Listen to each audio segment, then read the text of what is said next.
Halo para pemirsa Sekolah Birokrasi Channel yang saya hormati. Kali ini kita mencoba untuk membahas mengenai 6 langkah menciptakan budaya inovasi. Tentu pertanyaan yang penting untuk kita ajukan adalah mengapa budaya inovatif itu begitu penting? Nah, tentu kita bisa melihat bahwa ini semakin menjadi sebuah kebutuhan bagi organisasi disebabkan karena semakin dinamikanya kondisi lingkungan tidak hanya terjadi di sektor bisnis tetapi juga di sektor publik. Kalau di sektor bisnis mungkin ini sudah menjadi sebuah kebiasaan ya, atau menjadi sebuah kultur agar senantiasa perusahaan mereka tetap eksis dan mendapatkan keuntungan yang berkelanjutan. Tetapi di sektor pemerintah ini nampaknya memang belakangan ini menjadi sebuah desakan karena secara tidak sadar masyarakat semakin cerdas, tahu akan tidak hanya kewajiban tetapi haknya mereka juga ingin peroleh lewat tentu pemerintah di mana mereka berada.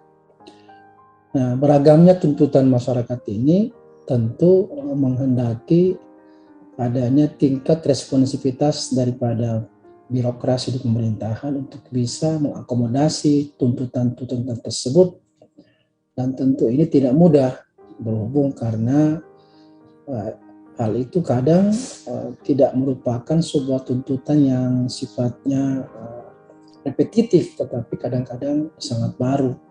Dan karena itu organisasi kemudian harus mampu juga melakukan upaya-upaya penyesuaian melalui tentu penciptaan baik berupa layanan maupun produk atau jasa yang mereka butuhkan. Dan tiada lain adalah menciptakan layanan maupun produk yang sifatnya baru atau seringkali kita sebut dengan inovatif. Nah, ini tentu pertanyaan pentingnya mengapa kemudian inovasi itu penting, dan yang terpenting saya kira adalah bagaimana inovasi itu bukan sebuah tindakan yang bersifat temporer tetapi berkelanjutan dan menjadi sebuah sistem, dan sistem itu alangkah baiknya kalau diikat oleh sebuah apa yang disebut dengan budaya inovatif di dalam birokrasi. Nah, ini yang saya kira menjadi penting untuk dipahami agar supaya organisasi atau birokrasi itu bisa terus merespon apa yang menjadi tuntutan daripada masyarakat. Nah, sebelumnya itu saya kira penting untuk kita memahami apa yang dimaksud dengan dimensi-dimensi dari budaya itu sendiri. Nah, ini tentu memang akan berbeda antara satu budaya birokrasi pemerintah dengan budaya birokrasi di pemerintahan yang lain. Nah, terutama itu bisa kita lihat bagaimana dari aspek kepemimpinan mereka gitu. Nah, jadi dimensi penting yang harus menjadi perhatian bagi seorang pimpinan di birokrasi pemerintah itu bahwa kepemimpinan itu harus fokus. Tidak boleh arahnya mengenai bacaannya kepada masa depan itu tidak fokus gitu.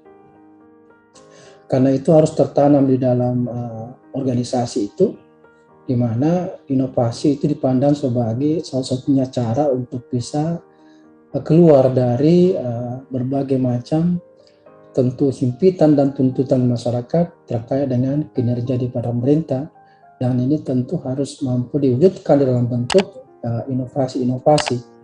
Dan karena itu pemimpin harus fokus memperjuangkan munculnya ide-ide baru yang berasal dari para pegawainya, sehingga ini akan mampu menjawab segala macam tantangan, dan ini tentu harus dibarengi dengan bagaimana tindak lanjut dalam bentuk strateginya, dan kemudian arah kebijakan organisasi, sehingga ide-ide tersebut bisa diwujudkan di dalam bentuk produk, jasa, atau mungkin layanan ya. Nah, dimensi lain saya kira untuk mendukung munculnya budaya organisasi ini adalah pentingnya adanya perasaan haus akan pengetahuan baru dan kemajuan. Karena kalau tidak, ini bisa menyebabkan organisasi atau birokrasi itu stagnan. Karena itu ini tentu harus menciptakan budaya disebut budaya pembelajar. Dan budaya pembelajar ini muncul ketika misalnya pimpinan itu adalah seorang yang gandrung dengan belajar, sehingga ada satu kesatuan emosional, dan organisasi itu akan memiliki nilai-nilai bahwa betapa pentingnya belajar.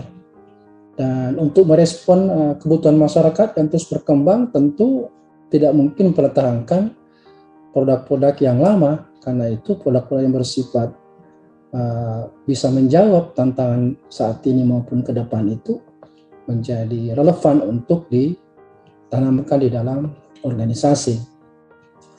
Aspek penting saya kira ide-ide yang lahir dari bawahan itu kemudian harus bisa diakumulasi menjadi ide-ide organisasi. Dan karena itu, agar supaya ide-ide ini tidak terbuang percuma, maka organisasi harus memang melibatkan pegawai di dalam setiap proyek-proyek inovasi yang dibuat organisasi, agar supaya maksud dan tujuan daripada ide tersebut, selain individunya bisa melihat sejauh mana keberhasilan daripada ide tersebut, dan organisasi bisa memfasilitasi mereka sehingga inovasi tersebut bisa berwujud solusi bagi kebutuhan masyarakat. Nah, dimensi lain yang sangat penting adalah pentingnya kolaborasi.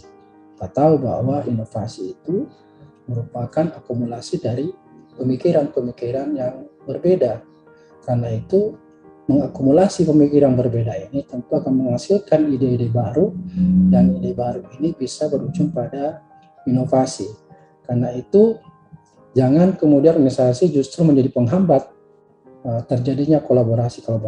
Dan ini di pemerintahan merupakan sesuatu yang sangat mahal.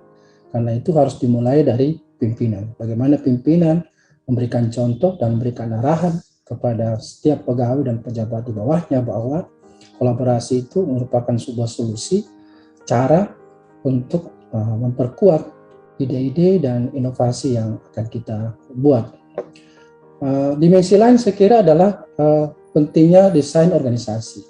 Jadi inovasi itu memerlukan memang sebuah struktur organisasi yang tidak terlalu tinggi atau bertele-tele, tetapi alangkah baiknya kalau struktur itu mempermudah proses terjadinya diseminasi gagasan ide-ide, lalu mendapatkan justifikasi dari pihak-pihak lain, sehingga organisasi yang sifatnya strukturnya datar itu flat itu merupakan sebuah kebutuhan, dan dibantu oleh tim-tim yang memang terdiri atas tim yang melaksanakan berbagai macam proyek, sehingga organisasinya tidak tentu cocok ketika mempertahankan struktur birokrasi yang ada saat ini kita masih gunakan. Dimensi lain yang tak kalah pentingnya adalah bahwa organisasi harus memberikan sebuah kebiasaan baru, bahwa setiap orang itu memiliki kesempatan yang sama untuk menyampaikan ide-ide dan gagasan-gagasan baru. Yang terpenting bahwa ide dan gagasan itu tujuannya dalam memberikan solusi bagi berbagai persoalan-persoalan masyarakat yang timbul dan menjadi permintaan mereka untuk diselesaikan. Karena itu harus dibangun sikap egaliter, ya. Jadi semua orang sama. Itu hal penting yang saya kira penting untuk diperhatikan. Kemudian yang lain adalah pentingnya ditanamkan bahwa kita itu memiliki mentalitas yang pantang menyerah.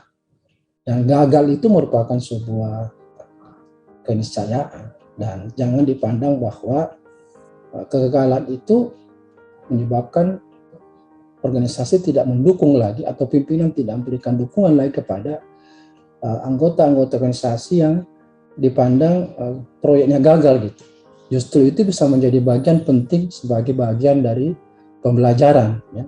Ini yang saya kira penting, 7 aspek mengenai dimensi-dimensi budaya inovasi itu. Nah, bagaimana langkah-langkah yang kita harus ciptakan dalam rangka untuk inovasi ini menjadi sebuah budaya? Tentu kalau kita lihat sekarang ini mungkin birokrasinya sama, pemerintahannya mungkin levelnya sama, tapi kemajuannya berbeda-beda. Nah, tentu ini terkait hal dengan nilai, keyakinan ya, dan perilaku-perilaku inovasi orang-orang yang ada di dalam birokrasi tersebut.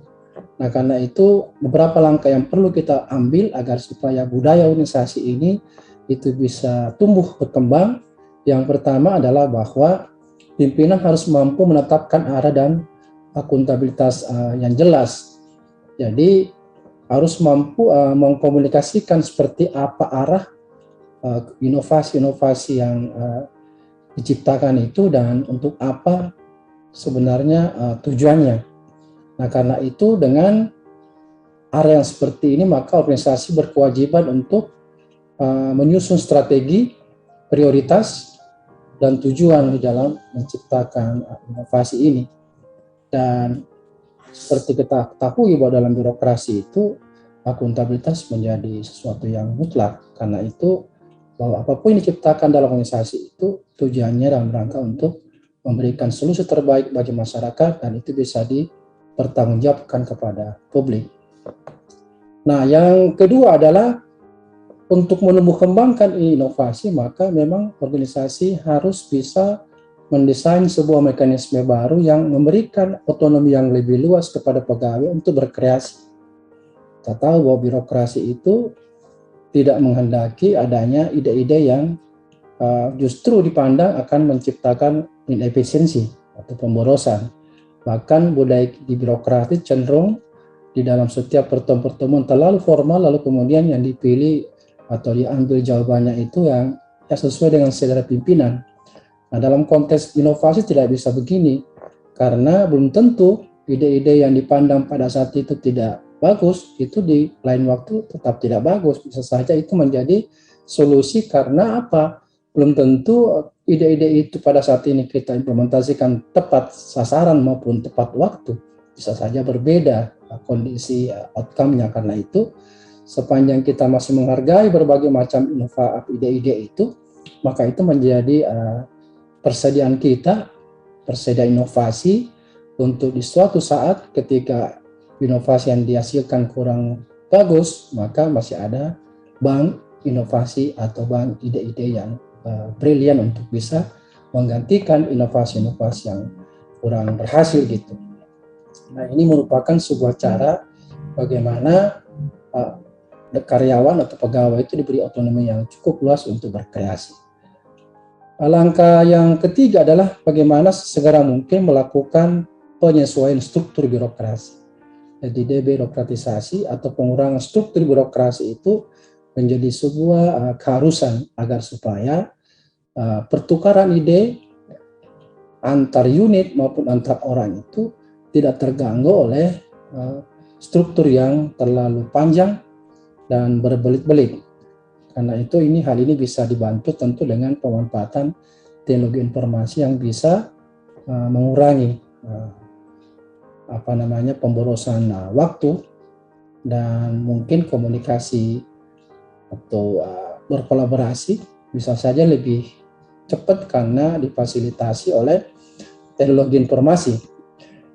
Langkah yang keempat adalah bagaimana organisasi mampu menyiapkan sebuah sistem yang mampu memfasilitasi tumbuh kembangnya inovasi. Ini menjadi penting. Nah, karena itu ide saya tidak cukup, tetapi harus memang organisasi bertindak sebagai fasilitator. Nah, itu yang disebut sebagai knowledge management ya. Jadi pengelolaan manajemen, karena organisasi itu tidak menghasilkan inovasi, tidak menghasilkan ide-ide maupun pengetahuan. Yang menghasilkan itu adalah manusianya. Karena itu peran organisasi adalah bagaimana memfasilitasi sehingga ide-ide itu, kreativitas itu bisa dikembangkan dengan cara organisasi memberikan fasilitas dan mekanisme maupun sistem yang relevan untuk mendukung terciptanya inovasi-inovasi baru.